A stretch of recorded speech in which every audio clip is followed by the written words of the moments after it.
Another week and another massive update for the Simpsons season. Fortnite added the Donut Storm, which is one of the craziest things I've ever seen. They made Storm invisible. Build breaking animation is now gone, but is it going to stay for good? We also have Moe's 5 shotgun being added, and I want to recap what went on with the Eval Cup because it was actually one of the best tournaments of the season. There's a lot to talk about.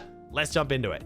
All right, before we talk about the Eval Cup, let's talk about the update. This was a pretty big update. Firstly, we got a new mobility item in competitive and the regular game. We now have the chainsaw. And yes, this is pretty much exactly like the chainsaw we've seen in the game in the past, but it no longer has durability, which makes it even stronger, especially as mobility. You can now ride this thing around basically infinitely. It is extremely strong, but it's very hard to find. It only has a 3% drop rate right now in competitive, meaning good luck on finding one. Solos, it might not be so bad. If you can get your hands on it today in the Solo Cash Cup, I would definitely recommend using it. I still think maybe like 2 or even 3 Blinkfish is better than it, but if you find it in the early or mid game, it's going to give you really good priority on getting to front side and getting into position before rotating zones. Once you get to end game, trying to use this thing might be a little bit messy. So honestly, it's a good addition. It's a good item, but I really would have liked them to add something a little bit stronger. I've been saying this since the start of the season. I want there to be a powerful mobility item in the game right now. I think it would make this season feel a lot more fun when it is just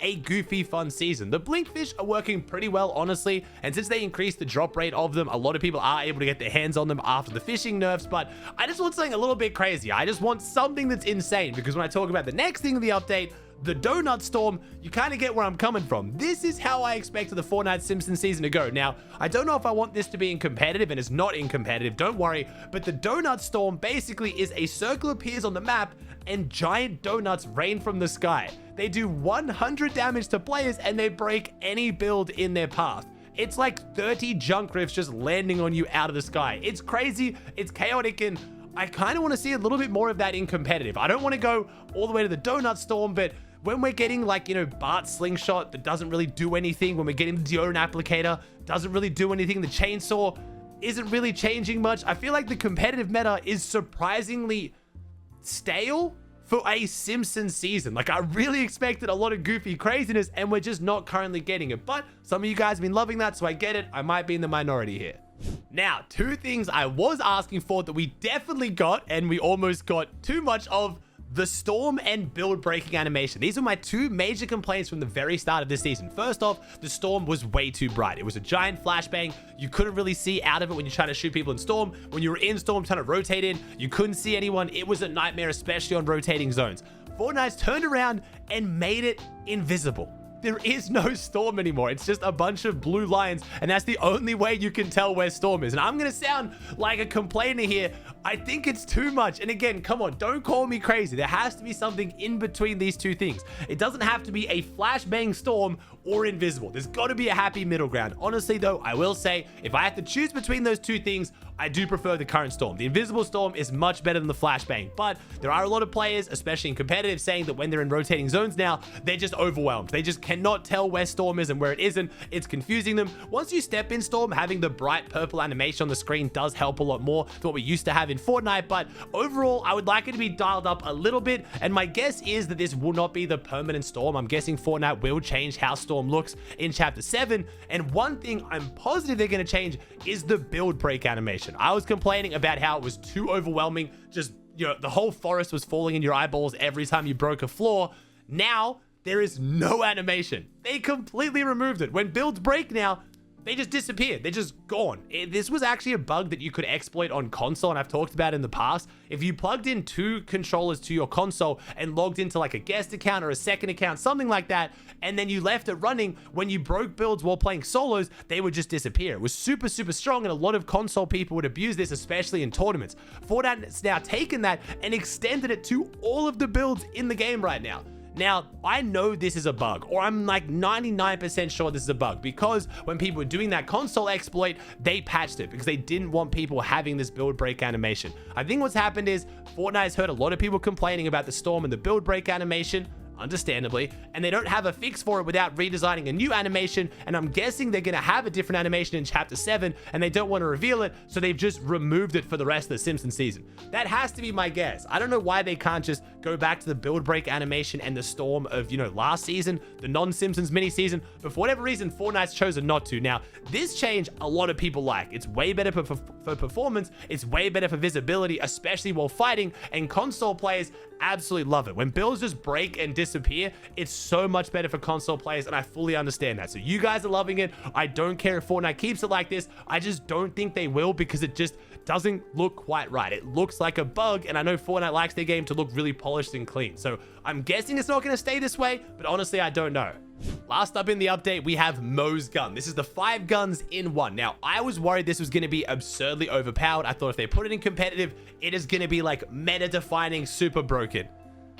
It's kind of cheeks. It's really just not that good. It feels like the pump and dump, but potentially even worse. It just doesn't do enough damage. The reload animation on it is currently like broken. When you reload it, the FPS of the animation like fully drops and makes it feel like you're lagging or stuttering. Like, feels like the game is breaking, and yeah, it's just, it doesn't really have any redeeming qualities. The shotgun shot doesn't hit hard enough to be used as a shotgun, and when you hold down and shoot all the other bullets, it doesn't hit as hard as an SMG or even an assault rifle. So it's just not really worth carrying. I watched 10 hours of tournaments today of the Eval Cup, and I didn't see a single pro get a single kill with it. Every single time they picked it up and tried to use it in a single fight, they're like, yo, this is ass, and they dropped it. So not game breaking, which is good. I didn't want this gun to be absurdly overpowered, but it goes back to my original discussion I had at the start of the video, where it just feels like there's nothing that crazy in the Simpsons competitive season. We have the Krusty pistol, which has also been nerfed because they've nerfed all the Mr. Blasties, which I think is a good change. They made the bullet spread higher on the Mr. Blasties, so it's a lot harder to hit back-to-back insane shots, especially when you send someone up with the balloon and then you instantly headshot them.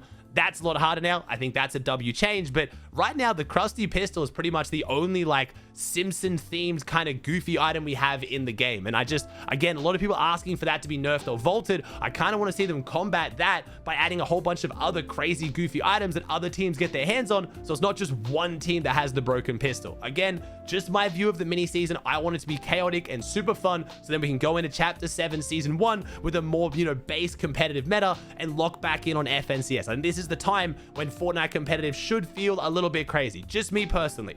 Also, the last buff that Fortnite made is they buffed the Ranger shotgun. They added 5 max damage to all rarities. So not a crazy buff. It will maybe, make it just that little bit more powerful. If you've already been using the Ranger and you love it, some of the pros have been, you're probably going to be even happier. If you've been using the Thunder Pump, I don't think this buff is going to be big enough to all of a sudden make you think, oh, I have to use the Ranger now. It's so much better. So it's still the weaker of the 2 shotguns in my opinion, but it's a bit better.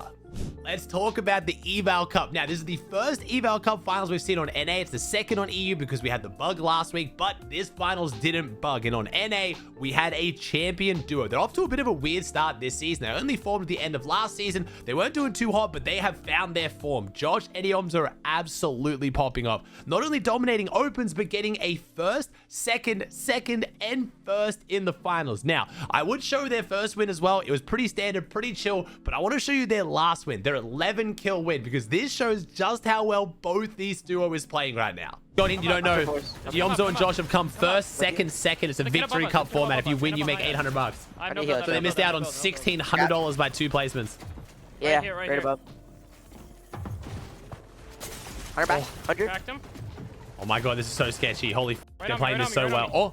Oh my god. Dead. Oh my god, the double kill. They're crazy as shit. But Josh got both the siphons. Zoe needed one. Oh my god. No, I died. No. So dropped him in. Get Max hold him. Wait. Oh my god. Wait, up and around. Is there any world where he wins this? Wait, is there any world where he wins this? Wait, if he got the siphon, he could have actually won. Not even kidding. If he got the siphon, he could have won. Oh my god, it's 1v2. Oh my god. No! Yes! Oh my god, let's go! Crazy. Oh my so god, such a You're good so game, good. bro. It is insane to think this duo was also 2 places away from making another $1,600, but I'm pretty sure they'll be happy with the money they walked away with, especially with the prize pools this season. They're looking phenomenal. Coming into duos next year, they are set to be a duo for that as well. Fingers crossed, no weird snake things or anything happens, because I would love to see Josh and Iomzo play next year together. I think they have crazy talent together. Josh is an up-and-coming player. I keep calling him P Jr., and he's really starting to look like it. If you watch some of the solo clutches Josh pulled off in this tournament, it was insane.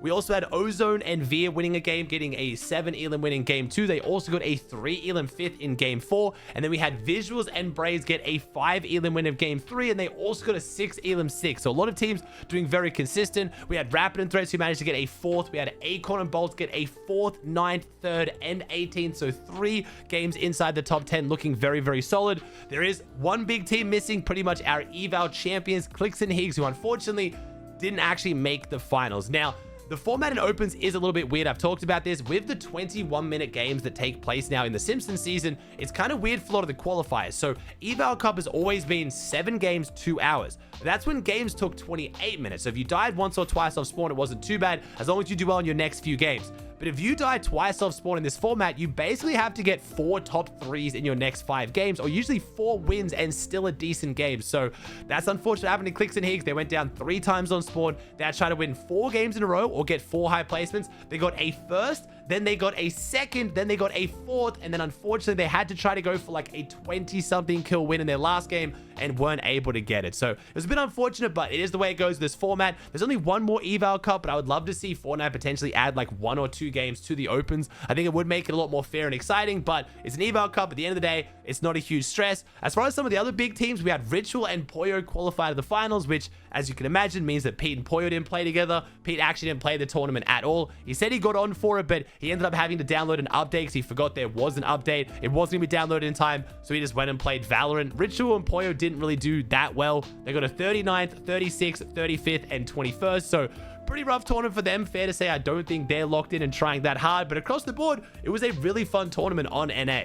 Over on EU, we also had one dominant duo, and this is not just a duo that's dominating this tournament. This is a duo that's dominating all the tournaments. Dom and Damus are the best team on EU right now, in my opinion. From duos to squads, they are looking amazing. I'm interested to see if either of these guys do well in solos today, but they managed to get a 6 elim 2nd, a 4 elim 5th, an 11th, and a 5 elim win. So only winning one of the 4 games, but you got to take into account the fact they've got back-to-back double wins in squads and duo victory cups last week. So Dom and Damus have almost won a game in every single tournament of this format. Unfortunately, not getting a win last week in the Eval Cup finals, but still getting multiple top 5s. So this team absolutely popping off right now. Howley and Ilusha, also another team, I think catching a lot of people, myself included, off guard. They got a 5 elim win and an 8 elim 3rd, and then Shark and Teeny. Now, Shark and Teeny also got a 5 elim win and a 6 elim 2nd. So all 3 of these teams consistently placing super highly in all of the games in the Eval Cup finals. Shark and Teeny didn't play the duo victory cup together last week, and they didn't play squads together. So it's hard to judge Shark and Teeny against Dom and Damus right now, but Shark and Teeny are looking incredibly strong when they do actually play together. And then last up, very underrated team that honestly I've never heard of. This is actually one of their first earnings. We have Zaki, I'm guessing it is, and Tyria getting a 10 elim win in game number 3. So congrats to them. I'm not sure who they are, but super happy with their performance. I've been highlighting him a lot because his passion is just too fun to watch, but I did want to shout out Vico and Malabuka. They weren't able to actually get a win, but they managed to get a 5th, 7th, and in their last game, they got an 8 elim 2nd, and this is how it went. I have one build, Melly. I'm one. Tell me, No, we watched all this for them to lose. No, he's going to be mad too. No. Oh my God, the heal off. Never mind. That's why we're using the Chug Jugs for heals. Holy shit. Malabuka had 6 med kids. They're going to fight each other. That's big. Oh, he has to walk in the open. They're not looking though. They're distracted. Oh my God, Vico's playing this perfect. Oh my God, it's 1v1. Did he knock one? I didn't see. Did he knock one? No. I think he did, no? Yes. Oh my God, 1v1. Storm Sickness warning though. Vico, go crazy. You can try to. Oh my God, get in, Vico, before Storm Sickness. Go. Oh. Oh my God, it went active. He can't take a tick. If he takes a tick, he dies. 1v1. Okay, now he can tank 2 ticks. 1. Come on, Vico. This is a tough win, bro. This is a tough win. If he plays the heal off, Vico loses. No, Vico has to go. 1 more second. No! No, man! No, I missed my pump! I missed the pump, Melly. I would have won the game. Ah, damn. We would have won. I missed the pump. You gotta love the passion from Vico, but unfortunately weren't able to bring it home. Again, if you guys are playing the Solo Cash Cup today, good luck. If you don't know the format, it is 2 days of qualifiers combined. There is solos this week and next week. The top 1,000 players from both those 2 weeks combined are going to go through to the finals, so it is a 2-week qualifier. Even if you don't think you can get top 1,000, I still recommend jump in, play, enjoy it. I know you guys want Solo Cash Cups to come back. I know you want one-day victory cups like we used to get, but this is the best Fortnite's able to do for right now, but I still think it's good practice. I think it still should be fun, so jump on, enjoy, good luck, and I'll be watching.